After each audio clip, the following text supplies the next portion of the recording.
interwebs. Welcome to the first lesson from the Artistry Road Art Studio. This is in conjunction with Tom Hutchins and the War Masters Workshop. It's kind of an outgrowth of some of the things we've been doing with the Mandalorian Mercs for a long time now.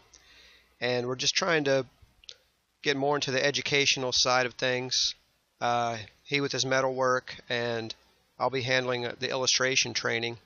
I'm going to be starting this first lesson with just a simple sci-fi helmet. Doing it all in Manga Studio, otherwise known as Clip Paint Studio. It changed its name not too long ago. And the steps you see listed are what I follow for digital art. We have our form, which is our basic pencil drawing. And from there we go to flats, or otherwise known as flatting. This is something in the comic book industry. It's where you put solid blocks of color in to allow for separations, so you can just choose those with your magic wand and color inside the lines. Then we got our shading. That'll be our grayscale, all the black and white. That's where we'll pick our lighting, how shiny are things, what's our surface like, and that'll really begin to give you volume.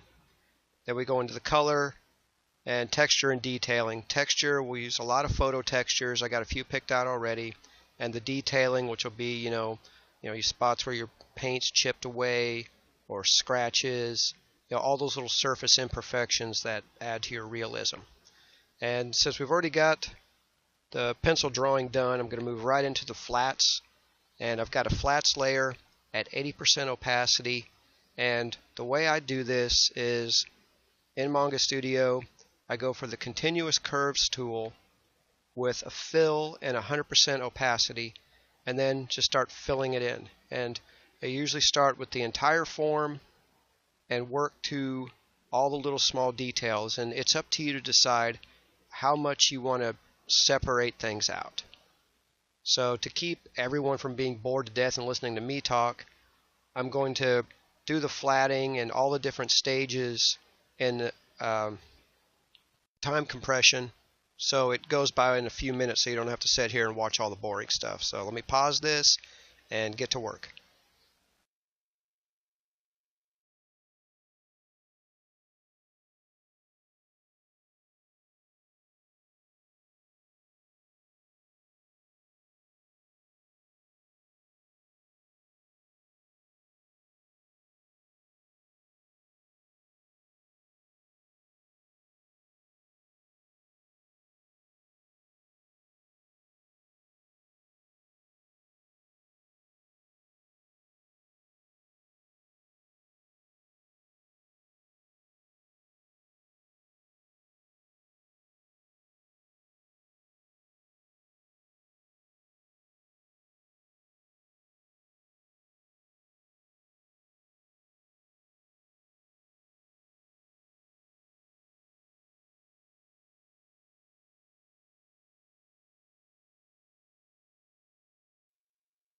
Okay, got the flats done. Now you can further separate this out even more if you want, but as you saw, the main body was colored in this green, and if you take your flats and unlock them for a moment and see that those are all solid color, that's why it's on 80% opacity, so you can see the lines underneath, or 70, whichever does the job. And it's also your magic wand can pick up these different areas, keep you inside the lines. Once all that's done, lock your flats so you don't accidentally start working on those, and move on to your grayscale. The grayscale layer is in grayscale mode. So even if you move around the color wheel a bit, it's only going to worry about how light and dark whatever you picked is. So you can go over here, with this really bright red, but it won't matter because you're in grayscale. It's going to come out as a gray. So that just makes life a little bit easier. So anyways, I've got the gray here selected, about a 30-40% gray, and I'm going to go ahead and work on that layer and start filling things in, adding highlights with the airbrush. And you want to turn the brush density way down on that, otherwise it goes way too fast. And if it's a really soft edge, then that means it's not a very reflective surface. But if you're going for something that's really shiny, then you can add the highlights with the hard edges. And then you know you've got something that's really reflective. For this, I'm just going to make it up as I go along, and we'll figure that out. Use the blur tool every now and then for those if you want to soften them. Just going to go through here and work in black and white on this first section. This you can really start building all your volume quickly.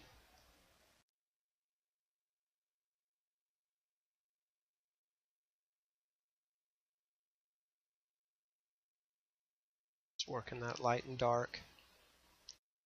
And again, keep in mind where your light's coming from. I'm just saying it's coming from up here in this corner to keep it simple.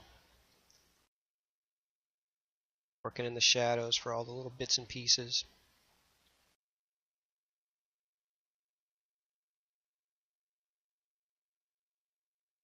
Soften that a little bit.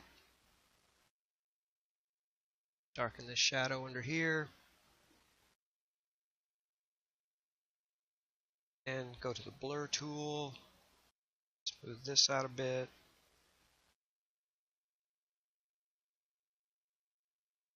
If you don't like how something is going, just go back to your original gray color and just work it in a bit. You want to add some highlight because there's a curve there. Easy enough. Alright, so let me go ahead and work on the rest of this in super speed mode so I don't bore you to death.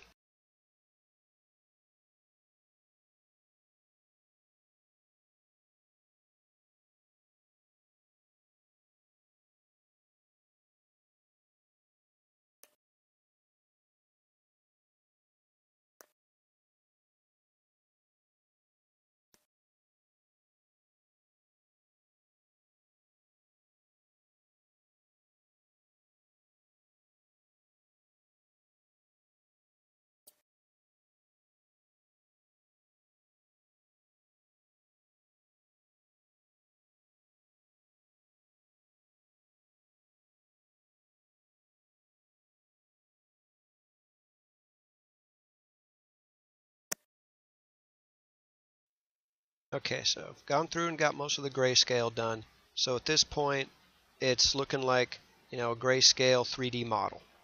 And I've taken the lowest level on this, which is the original pencil drawing for the helmet, duplicated it, brought it up to the top, set it at multiply so that when you have it visible, you can see all your little details that you're going to need later on. So you don't just lose that, and it's not buried underneath all your grayscales and whatnot. And for colors, you have the flats layer and the colors layer that exists on top of your grayscale. And typically I do that as an overlay so that all your grayscale shows through. So just starting in the same areas as before, just pick a color and we'll see how it looks. That's giving you kind of an orange, so let's go more of a brown, something like that, something you'd see for ground forces. And just try out a few different things, see which one you like. And once you've got something that you can work with, head back up to your palettes layer, make a little selection, 100% fill, and there you go. That way you can come back to this whenever you need to.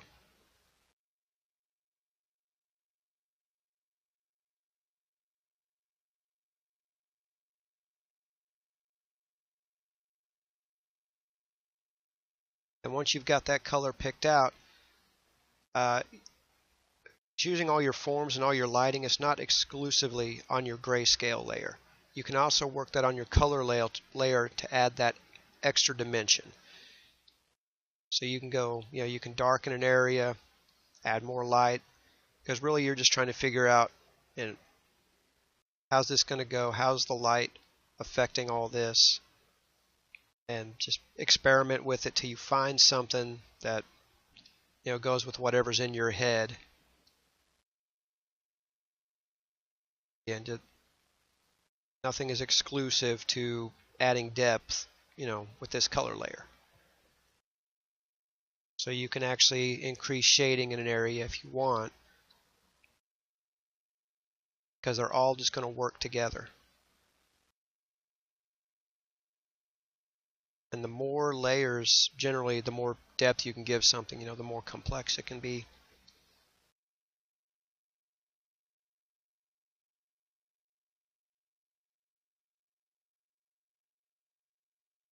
And you can even work different colors in if it's reflecting, depending on how reflective your surface is, it could be reflecting the environment around it. So, you could easily have reflections of other areas. So, much like Bob Ross, this is your little world. You make it up.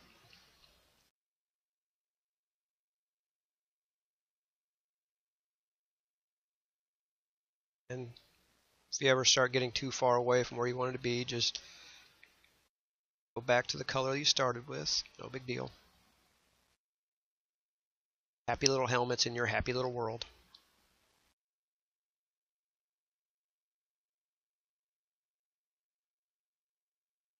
Whenever you're satisfied with one area, just move on to the next one. That's more of a red or something.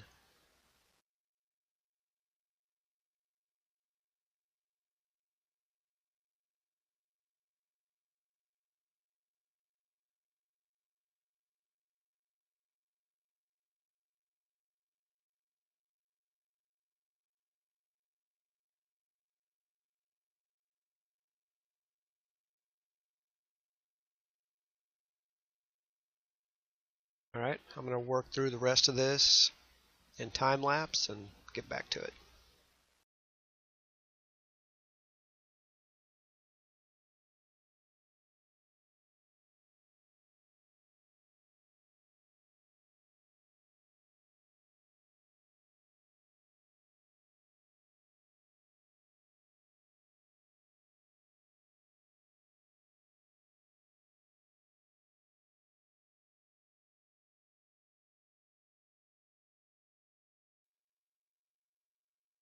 Alright, so got all the color areas filled in for now. And looking like a comic book page, kind of cartoony, that's okay. Like I said, if you want to work this to photorealism, it's just a factor of time. You just keep going back and forth till you get it to where you want it. And that's all going to depend on what the requirements are for the project. So as for the next stage, adding texture and details, I have acquired a lot of textures from textures.com. These are freely available, so anybody can go grab these and work with them. And I'll just take this, which looks kind of like a carbon fiber texture, and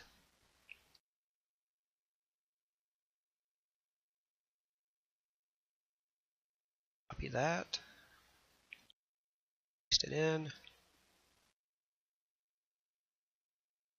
and decide how big or small you want it.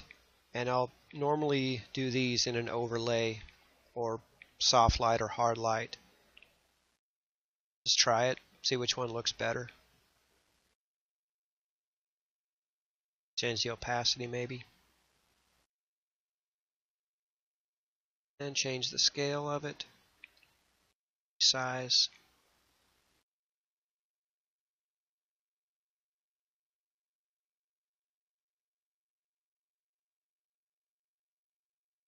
And if you find something you like and you want to cover the whole area with it, just Control C, Control V, and start stitching them together.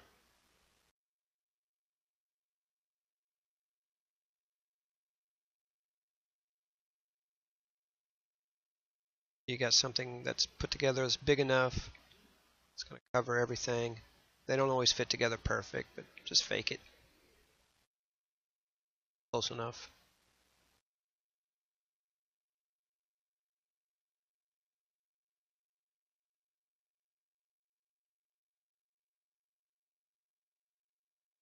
Then once you're happy with that, you can just combine the layers.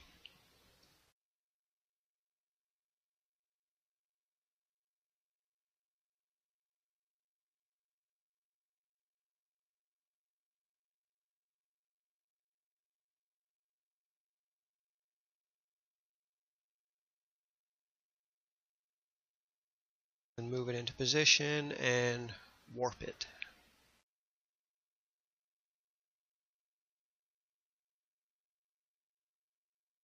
Just to follow all the curves.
Alright, so once you got something you like, it's going to work for that area.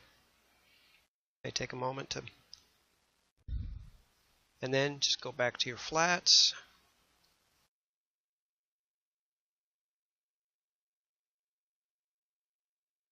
Reverse your selection and delete all the excess.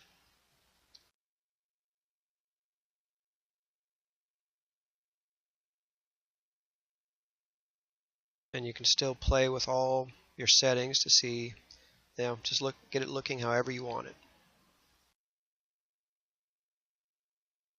Try different blending modes, multiply, what have you.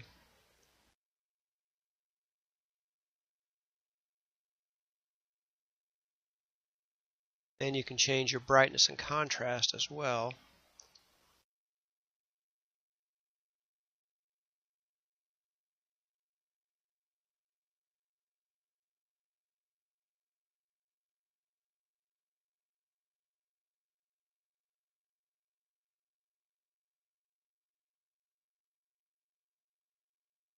Alright. Then once you got something you like, if you want to add some noise onto it, this nice rusty pattern.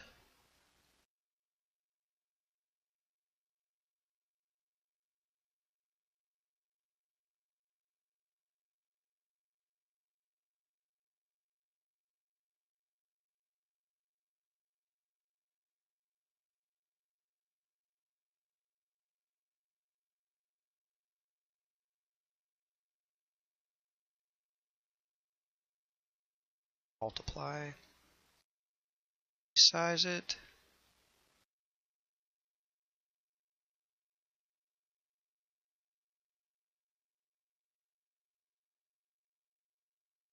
delete the excess.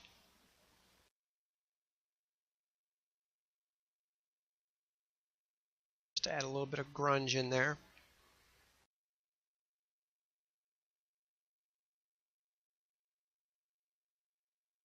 Not too much, you don't want to cover up all the work underneath, just to add a little bit of noise. And if it's too much, just change your blending mode. Too rusty.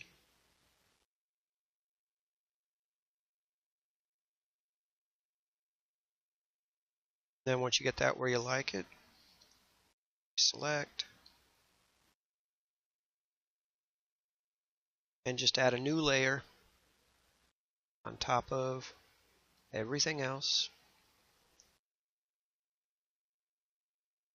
That's for your details.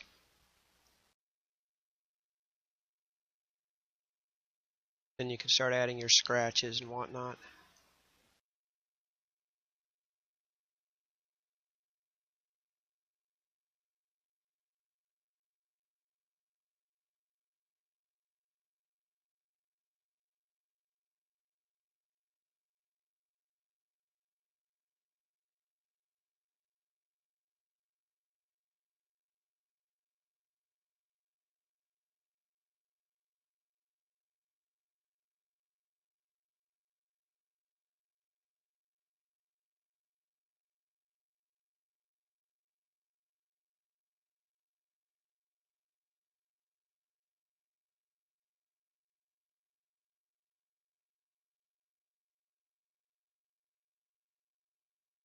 kind of randomize everything. Something that's seen a little bit of battle damage.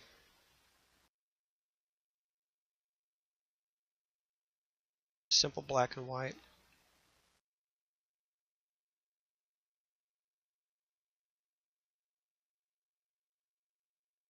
Work from just a regular pencil to a rough pencil, like a colored pencil texture.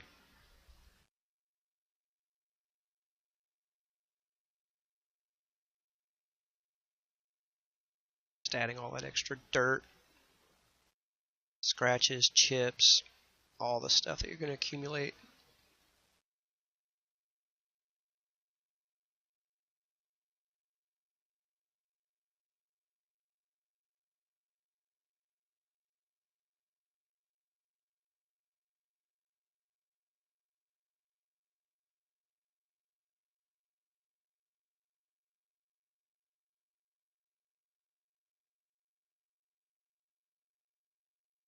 That's really what starts bringing things to life, all those little bits and pieces.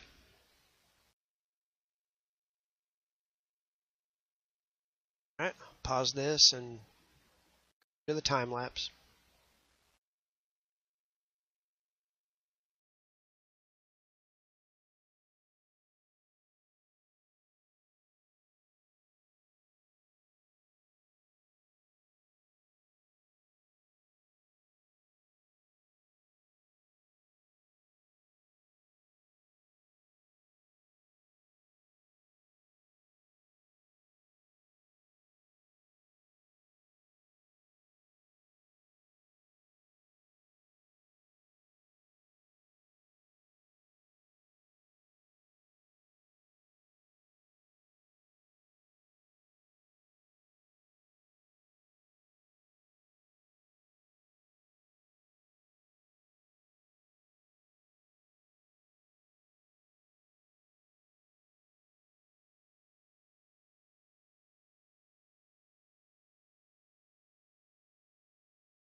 Hey guys, okay interwebs, put about an hour and a half's worth of work into this right now, not counting the original pencil drawing. I think that's at a good place to stop right now for this first lesson. The second lesson will be all about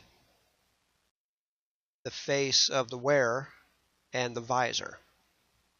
One thing I did do is the face is actually a completely separate drawing.